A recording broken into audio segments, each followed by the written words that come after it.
സഹോസ് എല്ലാവർക്കും സുഖമാണല്ലോ. God bless you all. ഇന്ന് ഞാൻ പ്രധാനപ്പെട്ട ഒരാളെ നിങ്ങളെ പരിചയപ്പെടുത്തുകയാണ്. നമ്മുടെ പ്രിയപ്പെട്ട ഒരു സഹോയാണ്. നമ്മുടെ നാട്ടിലൊക്കെ നമ്മൾ കേൾക്കാറില്ലേ, ഇപ്പം പുതിയ യുവജനങ്ങളൊന്നും പുതിയ സംരംഭങ്ങളൊന്നും വരുന്നില്ല, ബിസിനസ്സുകളൊന്നും തുടങ്ങുന്നില്ല എന്ന് നമ്മൾ കേൾക്കാറുണ്ട്. പക്ഷേ ഇന്ന് ഞാൻ നിങ്ങൾക്ക് പരിചയപ്പെടുത്തുന്നത് തൻ്റേതായ ഒരു സംരംഭം തുടങ്ങി വിജയിച്ച് മുന്നോട്ട് പോകുന്ന ഒരു സഹോയാണ്. നമ്മുടെ പ്രിയപ്പെട്ട നീതി ചേച്ചിയാണ് നമ്മളോടുള്ളത്. ചേച്ചി നമസ്കാരം. നമസ്കാരം അച്ഛാ. അപ്പോൾ നീതി ചേച്ചിയെ കുറിച്ച് പറയുന്നതിന് മുമ്പ് ഈ പ്രൊഡക്റ്റ് എന്താണെന്ന്, നമ്മുടെ സംരംഭം അല്ലേ, തുടങ്ങി വെച്ച സംരംഭത്തെ കുറിച്ച് പറയാം. ഇപ്പോൾ നോക്കി ഞങ്ങളുടെ ഫ്രണ്ടിൽ കുറച്ച് കാര്യങ്ങൾ വെച്ചിട്ടുണ്ട്. ഇത് എന്നതൊക്കെയാണെന്ന് പറയാമോ?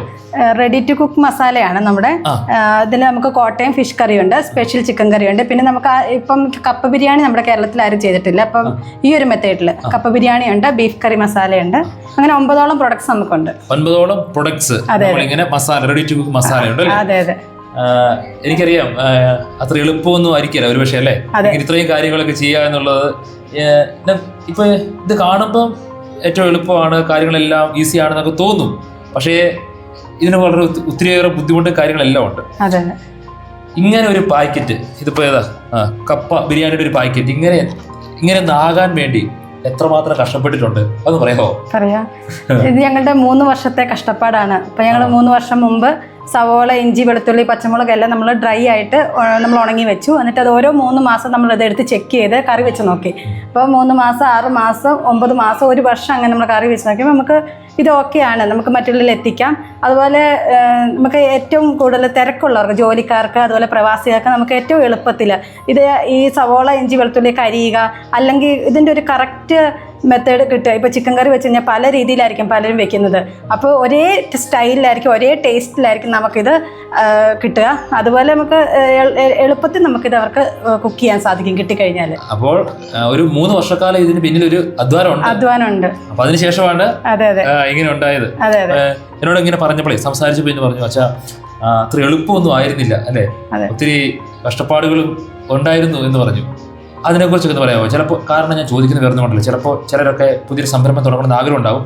പക്ഷെ തുടക്കത്തിൽ തന്നെ എന്തെങ്കിലും ഒരു നെഗറ്റീവ് ഡ്രോബാക്സ് വരും, അത് ഉപേക്ഷിക്കും, അങ്ങനെ പോകാനുള്ള സാധ്യതയുണ്ട്. അതെ, ഞങ്ങൾക്കും ഉണ്ടായിരുന്നു അങ്ങനെ ഒരു പ്രതിസന്ധി ഘട്ടം. ഒരു 1.5 വർഷം, ഒരു 6 മാസം മുമ്പ് നമുക്ക് ഇങ്ങനെ ഒരു പ്രതിസന്ധി ഘട്ടം വന്നായിരുന്നു. ഇതിനി നമുക്ക് പറ്റുമോ? ഞങ്ങൾ പിന്നെ കൂടുതൽ ദൈവത്തെ പ്രാർത്ഥിച്ചു. ഇത് ഞങ്ങൾക്ക് വിധിച്ചതാണെങ്കിൽ ഞങ്ങൾക്ക് തരിക എന്ന് വെച്ചാൽ ഞങ്ങൾ പ്രാർത്ഥിച്ച് ഞങ്ങൾക്ക് കിട്ടിയൊരു പ്രൊഡക്റ്റാണിത്. അപ്പോൾ നമുക്ക് ആ സമയങ്ങളിൽ നമുക്ക് ദൈവത്തെ കൂടുതൽ ദൈവത്തോട് നമുക്ക് പ്രാർത്ഥിക്കാനും കൂടുതൽ സമയം നമുക്ക് അതിന് ഉപയോഗിച്ചുകൊണ്ട് നമുക്ക് കറക്റ്റ് ദൈവം നമുക്ക് കാട്ടിത്തന്നു, ഇതാണ് നിന്റെ വഴി എന്നുള്ള രീതിയിൽ നമുക്ക് കാണിച്ചു തന്നു. ഒരു പ്രതിസന്ധി ഉണ്ടായപ്പോൾ നിങ്ങൾ കൂടുതൽ ദൈവത്തിൽ ആശ്രയിച്ചു. അപ്പോൾ അതിന് പരമായിട്ട് ഈ ഒരു അവസ്ഥയിലോട്ട് വന്നു. ഈ അവസ്ഥ, പ്രിയപ്പെട്ട സഹോദരൻ, ഞാൻ പറയുന്നത് ഈ പ്രൊഡക്ട്സ് എല്ലാം ഇപ്പോൾ ലോകത്തിന്റെ വിവിധ രാജ്യങ്ങളിലോട്ടല്ലേ, രാജ്യങ്ങളിലോട്ട് അയക്കുന്ന കാര്യങ്ങളുണ്ട്. ഈ ദിവസങ്ങളിൽ തന്നെ ഇപ്പൊ വന്നപ്പോൾ തന്നെ ഒത്തിരി ആളുകൾ ഇങ്ങനെ വിളിക്കുന്നത് കേട്ടു, നിങ്ങൾ അറേഞ്ച് ചെയ്യുന്നതൊക്കെ കണ്ടു. അപ്പോൾ ഇങ്ങനെ ഒരു പ്രതിസന്ധിയിൽ ദൈവം നിങ്ങളെ സഹായിച്ചു. ആ വിശ്വാസത്തിന് മുന്നോട്ട് പോയതുകൊണ്ട് ഇങ്ങനെ എത്തിയല്ലേ.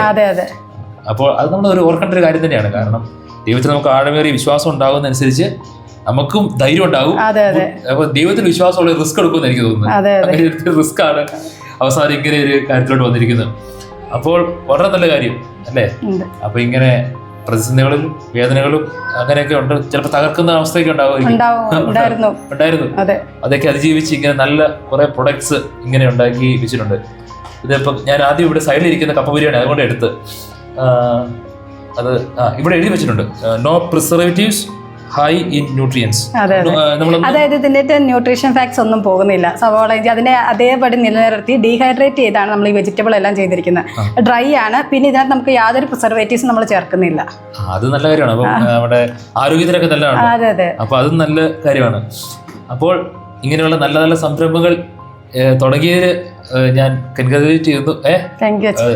ദൈവം മുന്നോട്ട് നയിക്കട്ടെ. പ്രിയപ്പെട്ട സഹോസ്, ഈ സാധനം നിങ്ങൾക്ക് ചോദിച്ചാൽ കിട്ടും, അതല്ല എനിക്ക് പറയാനുള്ളത്. ഇങ്ങനെയുള്ള പുതിയ ആശയങ്ങളുമായിട്ട് നിങ്ങൾ മുന്നോട്ട് വരിക, ഇങ്ങനെയുള്ള പുതിയ കാര്യങ്ങൾ മുന്നോട്ട് വരിക. അപ്പോൾ നീതി ചേച്ചി പറഞ്ഞ പോലെ പ്രതിസന്ധികളുണ്ടാകും, പ്രശ്നങ്ങളുണ്ടാകും. അപ്പോൾ ദൈവത്തെ ചേർത്ത് പിടിച്ച് മുന്നോട്ട് പോവുക. അപ്പോൾ നീതി ചേച്ചി നമുക്കൊരു മാതൃകയായിട്ട്, ഒരു ഇൻസ്പിറേഷനായിട്ട് മുന്നിലുണ്ട്. ദൈവം ഒത്തിരി അനുഗ്രഹിക്കട്ടെ, ദൈവം ശക്തിപ്പെടുത്തട്ടെ, ദൈവം ബലപ്പെടുത്തട്ടെ, ഒത്തിരി വളരെ സമൃദ്ധമായി അനുഗ്രഹിക്കട്ടെ. അതെ, സമൃദ്ധമായി അനുഗ്രഹിക്കട്ടെ. അപ്പോൾ ഒത്തിരി നന്ദി. Thank you. God bless you.